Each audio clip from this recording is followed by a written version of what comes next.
already here. We've got Timbersaw, Beastmaster, and then Puck Phoenix Band on the other side into the Centaur opener, and there's our big boy Mars. So Thunder Predator, they're going to answer your question here, Bowie. They favor the Lina again. This time, Thunder Predator have 10th pick instead of 9th. So we'll see if they can get flex out of this Lina again. Wow. They were able to do it last time, even with 9th pick. So, I gotta say, though, do you guys think they have a set draft answer to Centaur?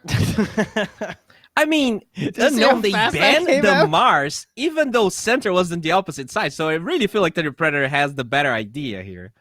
I guess they really wanted to play Slaughter, which is a good... But I think you do have to address Centaur in a way when you're playing against that hero, even though Slaughter is really good. And Mars is probably the easiest hero, right? I guess Silencer maybe is like a different route to dealing with Centaur that we didn't see anyone trying out. Yeah, not quite. One of these days. I think he's gonna show up, dude. I think he's getting there. They fixed that shard, the broken shard that was not doing enough damage. They buff him again. I think it's a decent enough hero. I'm not sure if it's a core though. That might be a little harder. I'm predicting a Warlock this game from Thunder Predator. Damn it! Oh my God! Babe. Wow, Trent, that was almost right there, but still, I mean, the dramatic timing. My gosh! All right, well, I felt like Warlock's gonna come out this game, but honestly, I didn't have faith in Unknown picking another broken hero after taking one of them. So kudos to them on actually doing the correct thing and taking Warlock there. Yeah, Warlock's the best. I like this answer. Bring him out. I think he pairs extremely well with the arena, and he also counters it. So, like, every game you see Mars in a draft right now, you should be thinking about Warlock as either his ally or his enemy. And, in case they want to play Morphling, I think Warlock actually pairs pretty nicely. You have the constant region for him. Fatal Bonds is, like, it's just free harass, right? Unless you have a Dispel in your lane, you're just going to cry once Warlock presses Q. It's low-key one of the strongest 5s in Dispatch, and I think we're starting to see a little bit more in SA now. Yeah, I think heals in general are really good right now. I mean, maybe that's just my little anecdotal. I've been playing some Dazzle in pubs, but I've had a couple games where we get like Dazzle plus somebody picks Jug, or like a Warlock ends up being 5 if I'm playing 3 Dazzle, and that double heal, right? We kind of saw it on the last patch. Some of those Undying, throwing Soul Rips in with some other healing combos. That still feels pretty strong. Yes, we have more tools with items and like the Drow Shard to try to counteract healing done. But overall, I think that's part of why we revere Jug so much. We talked about it on Monday. Bristleback plus Healing Ward, percentage healing. Fucking hell. It's insane. They should ban Bloodseeker, I think. I feel like that hero is also underutilized versus the Centaur War Runner. Right? Yeah, I think. Yeah, like we saw a lot of it in the first week. Kind of died, but I think you're right. I'm not sure there's anything else you're that scared. I don't think you fear Rubik. Rubik's really good for Centaur and Warlock, but that Lina, I guess they could flex it though. What do you Thunder Predator banned the Monkey, right? When they had the Centaur to cover it, but I also don't really picture Minos playing the Monkey right now. I feel like he'd be more likely to play Bloodseeker. But I think that's a mistake, maybe. I think they're just copying what Thunder Predator banned, because they're the same 3 heroes that they banned when they had Centaur. I wonder if they even play Centaur at all. All right, Spectre. Yeah, with the Warlock, that makes sense. And there you go. Straight into the Juggernaut, boys. Not Bloodseeker, though. And then with the Jug instead. Fair enough. Yeah. It's just too well-rounded, dude. They've got Mars, Lina, Jug. If these are the cores, this is like the most well-rounded lineup ever. 10 seconds remaining. You're just solid, This is a foundation of a pyramid right here. 5 seconds remaining. What is your position 4 answer to these heroes, though? So there is Earth Spirit available. Are you thinking for Unknown? Yeah. Find a position 4 that can lane with your Centaur, because... Radiant team pick. The snap. Okay, so we've seen this combo a little bit. That's not bad. Lots of AoE damage with the bonds. It's kind of weird versus Jug, right? You have to cookie from Fog or something so that you can stun him. But you do kill the Inch pretty easily. And they're fast on that Inch pick. They're putting the pressure on the Unknown right now. I'm not using any of their reserve time on Thunder Predator. They just want them in the hot seat. Yeah, like if they felt a little shaky in week 1, it definitely feels like they studied They know what they want to pick. I mean, their performance was amazing. So Ench, they don't have an Ench answer in the lane. They can't really deal with creeps at all. And now they're probably gonna pick their carry here. What is left? I feel like I always underestimate Ench in situations like this. It's like, it's just an Ench. And then you see it in lane. You're like, oh, yeah, she just wins the whole laning phase. That's cool. Yeah, you can do some crazy stuff right now. I think actually one of the best Ench performances that I've seen, I was watching last night in some of the NA games, and the way that you can like take over the enemy triangle really early on to try and slow down, like if the enemy team tries like Beastmaster strats, with Ench, you can just walk in there and disrupt all of the pulling they're trying to do, all the stacking. And there's not really a whole lot of threat on the hero unless you see that they have the right stuns, but they have a Warlock and a Snapfire, and it's probably not going to be enough to take you down. So they take the Storm. I think they are lacking a little bit of like they have the Snapfire to follow up the center, but I would like to see another mobile core to 10 seconds remaining. to do damage here. But they actually took the Storm away, probably because then their Predator has last pick. Yeah. Storm's just annoying against Centaur. Sort of makes his ult feel a little less useful. And you can find a Warlock, kind of the same thing with Oracle. Just if you can kill him before the Golem, super impactful. I think DP could be a good ban too. They don't really have enough bursts, and there's a lot of percent-based damage that Thunder Predator could take advantage of. I'm into the Prophet also. We've seen that hero pop off a couple of times. Got 3 strength heroes already. Yeah, they stole a lot of the Thunder Predator heroes here at the Wraith King Center. But I feel like their lineup looks really good on paper. But I'm kind of scared for this Wraith King. I think they don't have any Q potential with this Warlock Wraith King. And I think even if he gets the healing from Warlock, he might just get super bullied and like not die, but not farm well enough. They need like a Queen of Pain or something from Unknown. They need something fast and just plays with 4 heroes, and it's going to be a bit awkward, but I feel like that's how you play this game. I like the Kunkka ban. Is there something other than Quap that fits the bill? I agree conceptually. I think you need something that doesn't get stuck in arena, so you definitely don't want to be dying to Mars or Juggernaut. I guess Void Spirit is probably their best bet here. I'm not sure there's anything else. Maybe Ember. Ember, that could be cool. I guess either Spirit. Any of those, really. Yeah, besides that, how about Shadow Fiend? 10 seconds remaining. I mean, now you're swagging. Now you know I'm always down for that. 5 seconds remaining. I don't know if it's the play, but I'm down. Not against Jug. Tinker is Radiant team pick. Okay. They go Void Spirit. Super safe. Cool. All right, now Sand King mid. Did you guys catch that game? Sand King mid versus the Void Spirit? It's pretty nice. I think Miracle played it for Enigma. I think that was versus Secret. That was nasty. Remaining. but you know. 5 seconds. I might be wrong. That was like ages ago, though. When anyway, doesn't matter. We'll give it to SA anyway. Oh, so this is mid Mars.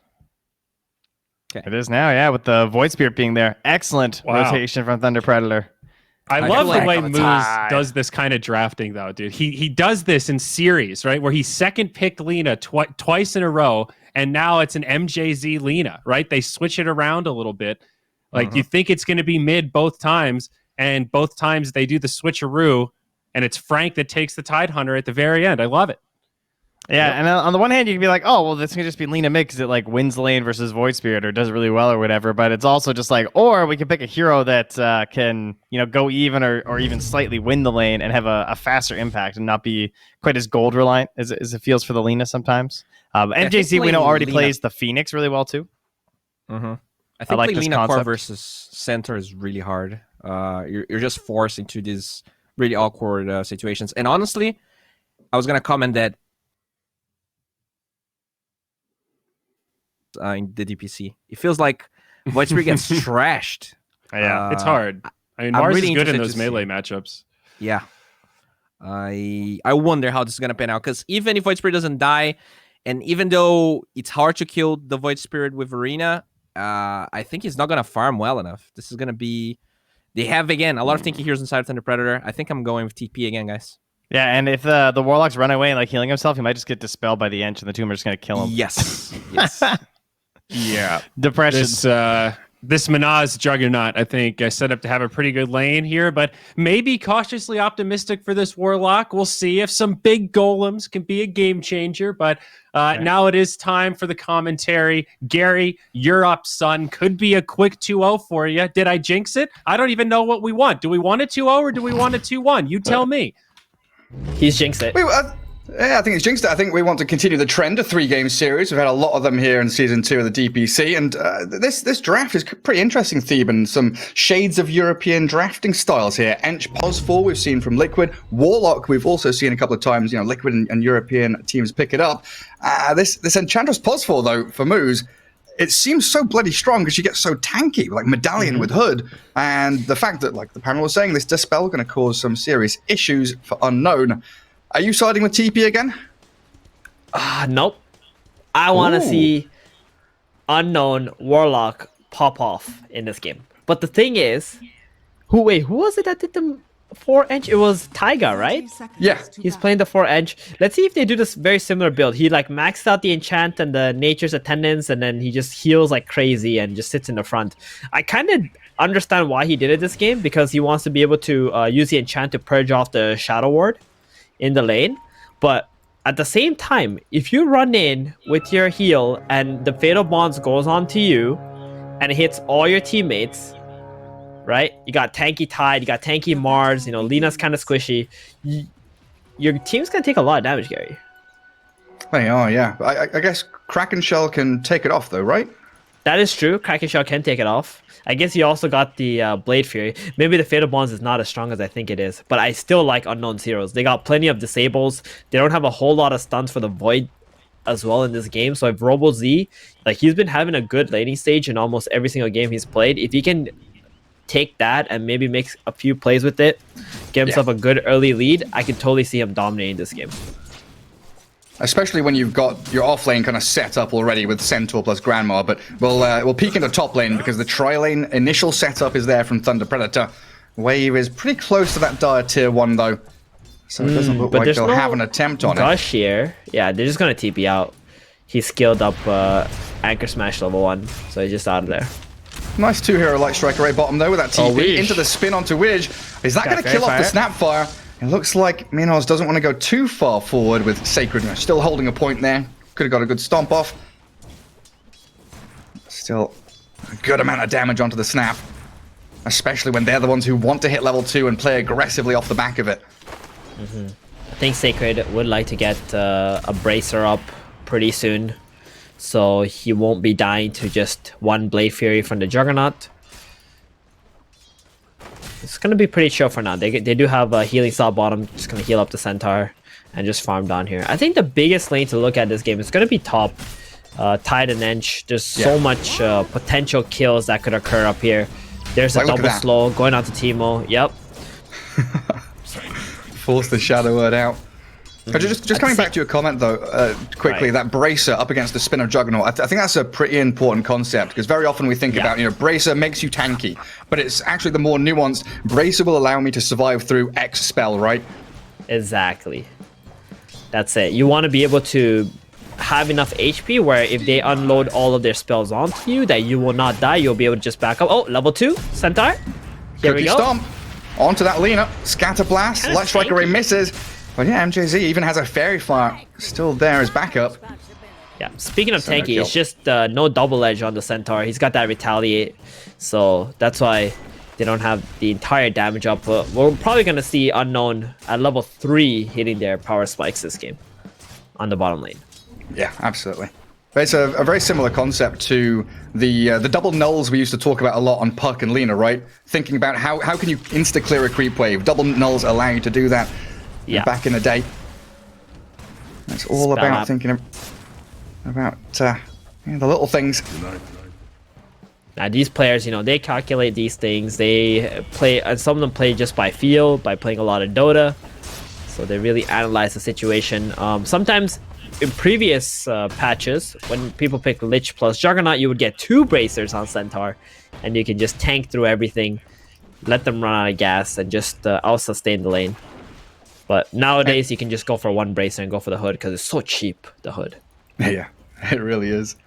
We saw a similar thing when we saw Huskar versus Leshrac the other day. He bought double bracer just so, you know, he can survive through Edict, Pulse Nova, that stuff when Lesh does hit level 6.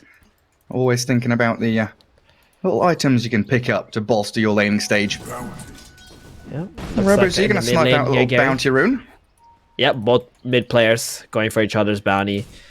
It's like if one of the mid players doesn't think about the enemy's bounty and you go and get it, you can get a pretty significant advantage for your team. But, you know, the really good mid players, they're constantly thinking about those things, always reacting what the enemy is doing. So far, Leo still with a pretty hefty advantage. Just keeps spearing RoboZ away from creep wave. He's so annoying. I keep seeing on my minimap the pink dot just flying back constantly. Takes a couple of hits on his way to the water rune as well. Is up at top. Frank and Moose make a move on Teemo. Sato Blast, the slow, the enchant. Another Anchor Smash is coming, but there's a Shadow Word. Using that enchant to slow him, not to dispel. Bottom cookie. There goes Sacred again. Stomping onto the Lina, and this time it should be first blood. The fairy fire, the stick, he turns around. Stays alive, misses the light strike array, but incredibly close. Very close. That fairy fire plus the magic stick doing so much work there. And these 2 items are really good during the laning stage to try and outplay your opponent, especially when they think they're going to kill you. They might be even diving your tower and just turn around with that. And now a spin from Minos. Sacred with the bracer.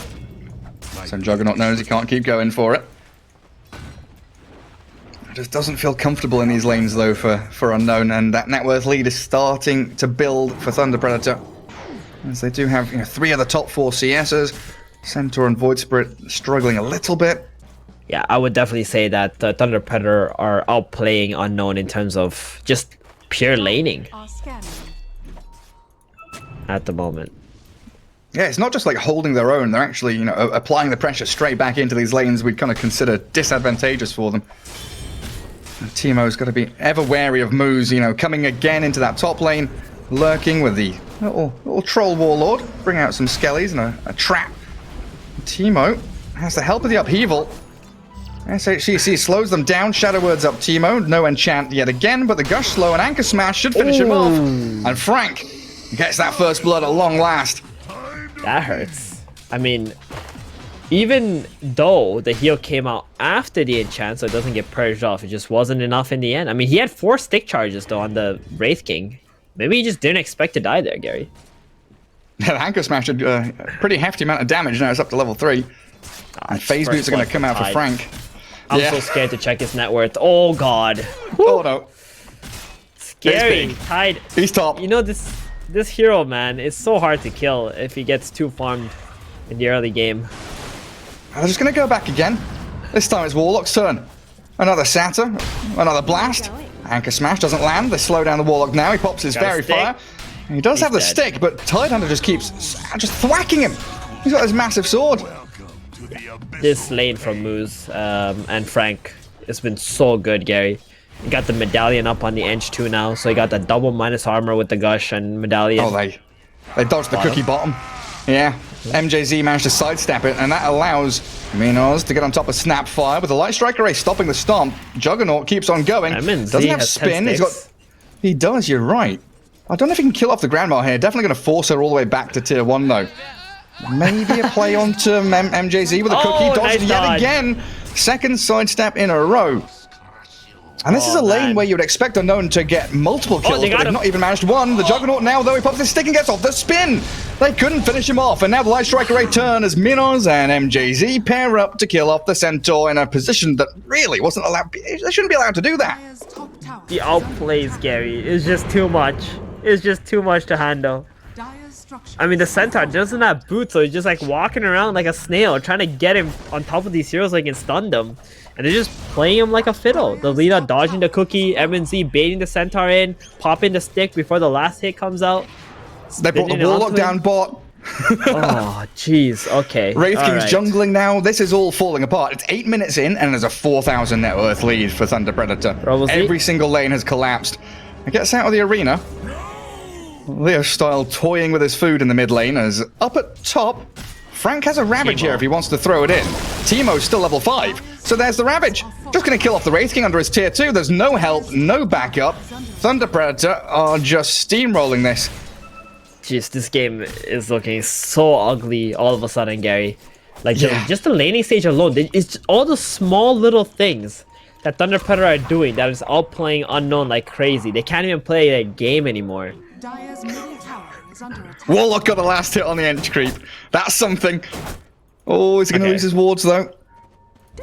Just get Just like dewarded in Leo style. Comes straight into that jungle. RoboZ to try and do something now.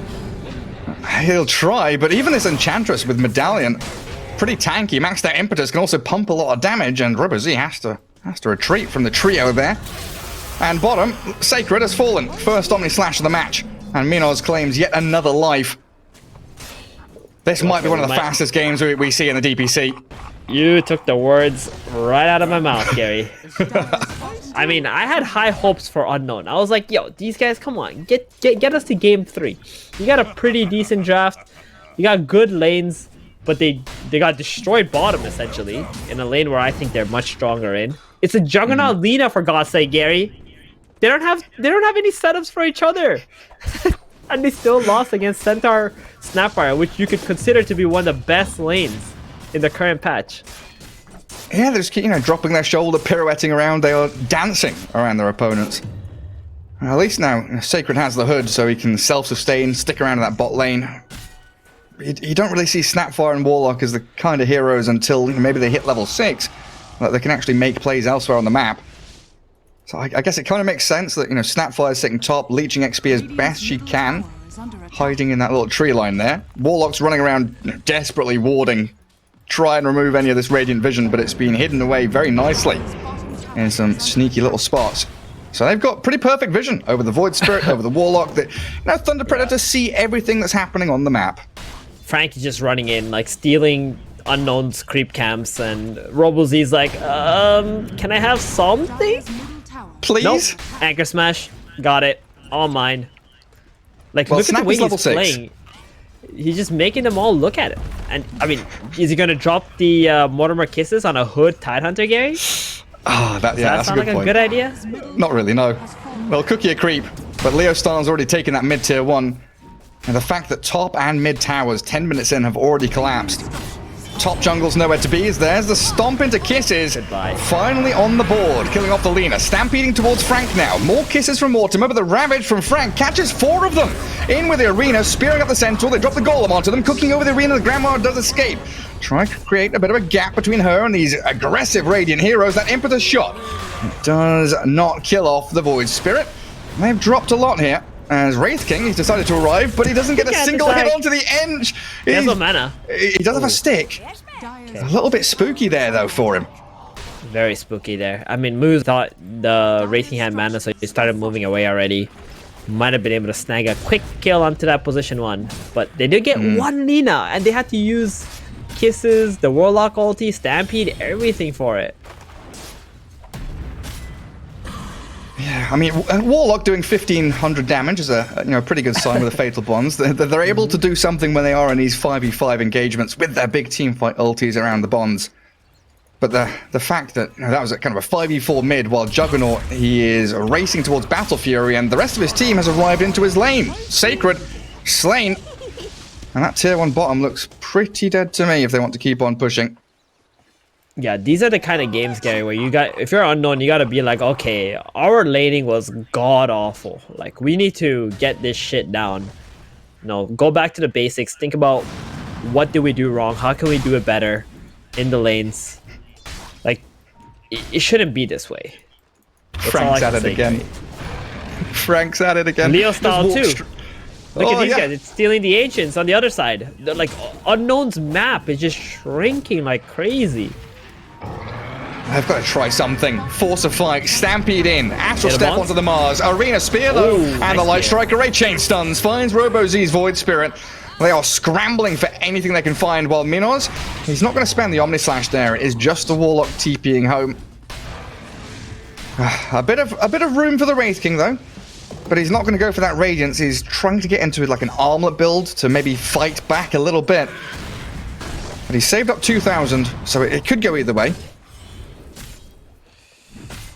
Do you reckon Armlet's going to be like a bit too late for him to, make a stand around it? Well, he's made that decision now, it looks like. Switches back to Raddy. At bottom. Onto Sacred. Cookie away from the Light Striker Ray and a good two-man stomp, but the spear connects him onto a tree. Moose. Frank and with Moose, they kill off that Centaur, but they lose the Enchantress to the Kisses. All right, looks good. I mean, I wonder how much gold they got from this. It must be a lot. RoboZ, a little bit happy with that. Let's see the fight recap here. And Oh, yeah. a solid 850 gold in like 20 seconds. We'll take those, right, Gary? From 2 support kills, yeah. What is that? It's like a level each for Void Spirit and the Snapfire as well. Like getting like 700 experience. Yeah. Some pretty hefty stuff. They need more damage sources though right now. Yeah, he's going for the armlet. He realizes the radius will be way too slow. Map is too small. We need to fight with an armlet. Try to just kick Thunder Predator out at least with that. But it's gonna be really hard Frank. to kick out a Tidehunter who's got Vlad's hood with a Solar Crest that's probably gonna be thrown on top of him.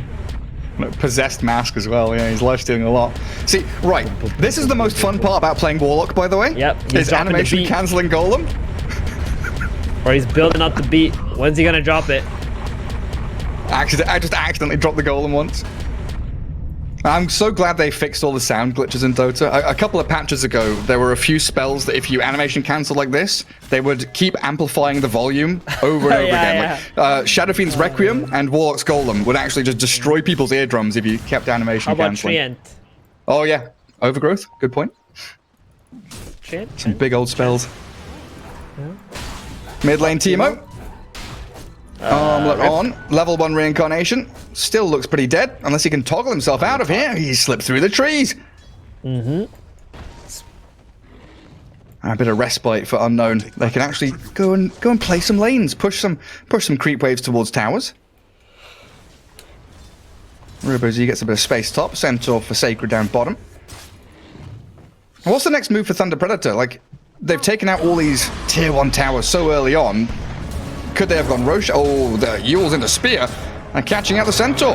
Can't stampede out of here, can you? Bumping up against the side. Sacred turns with a stomp. They do have a Troll Trap to net him up, but the Laguna Blade and the damage they've got seems sufficient. While, who's orange? Oh, it's Frank. Of course it is. He's diving tier 3s, running and chasing a Warlock into his base. Yeah, just kidding. He's just killing creeps behind the tier 2 and tier 3. He's like a timber saw right now. Must feel so good. Yeah, no heroes to really bring him down. I mean, if you're at Thunder Predator, you don't really want to do Roshan right now with the heroes that you have because one, it'll take too long, and Unknown will be able to get back on the map and push lanes up, maybe even potentially get a bottom tower or something, and that means you're gonna open up yourself to getting split pushed. What they're doing on Thunder Predator is really good. They're just sitting in the 2 jungle sides and farming Unknown's creeps away so they can't get a lot of gold or XP and forcing them to come on and fight you. Because that's what you want as Thunder Predator right now. You want to fight. Accelerate and accelerate. Sacred. Nope, not yet. Forced back by Frank, and there's the Golem dropped. Good ravage, though, from Frank as Moose, with the Nature's Attendants healing up. The Fatal Bonds will take her down. SHCC does get the kill, and Frank looks like he's on the run. Leo Style gets used up. Mars. They've got the catch with the Big Ether kill. Remnant. Mars stuck Huge around, and that kill. is huge. Unknown reclaim their triangle. And a good 5 versus 3 that started there, as Minos didn't really want to get involved. They were going for too many different targets, I think, on the side of Thunder Predator. Frank had eyes on the Centaur. The others had eyes on the Wraith King, or like other heroes, and then the Ravage. It was good to cancel the kisses, but just wasn't enough. They need to be ready with the Juggernaut to be able to join this team fights. I like what Unknown is doing. They put this high ground ward, they're camping their triangle area. They want to at least be like, okay, can we at least control this right here?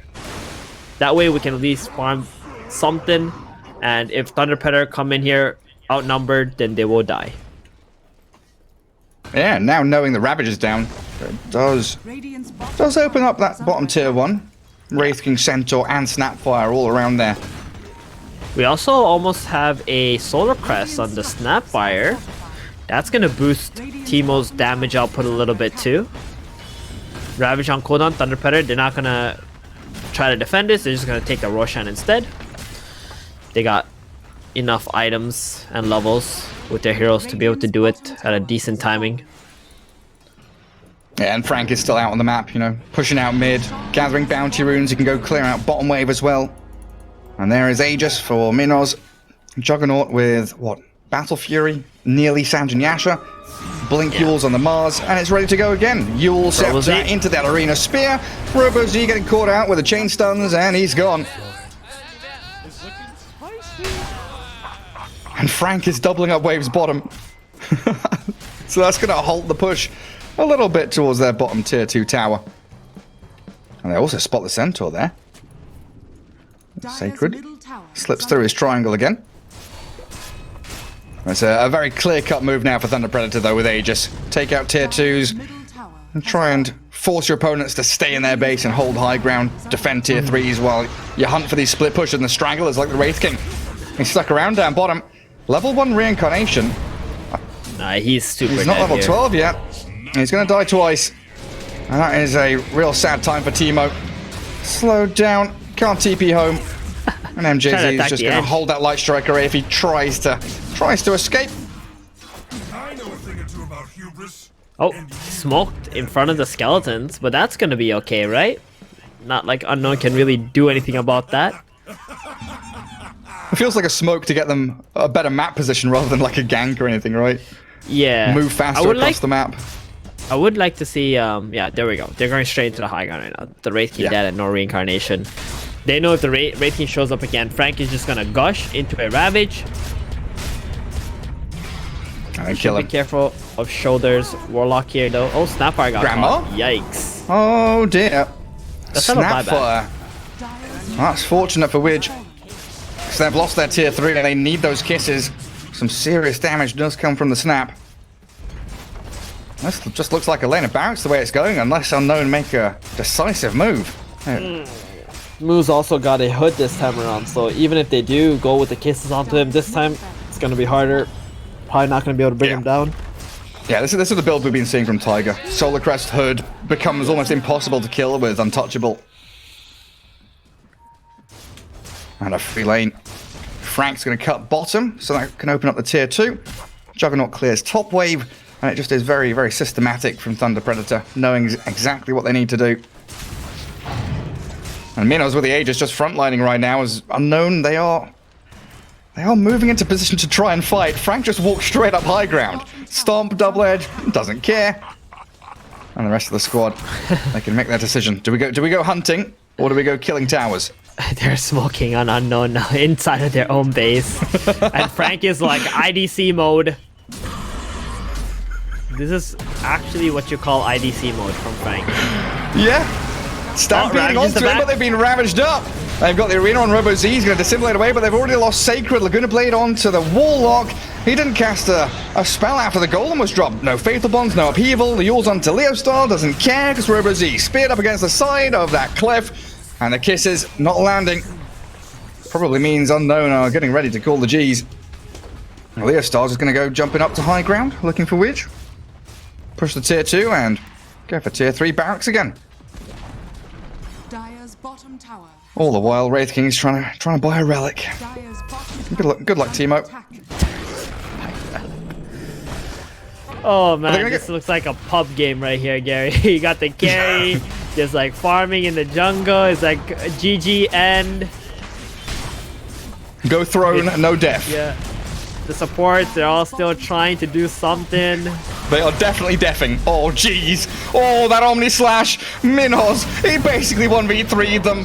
That's got to be it. They'll force a couple of buybacks out of this Unknown side. Sacred returns to the battlefield, but it is over.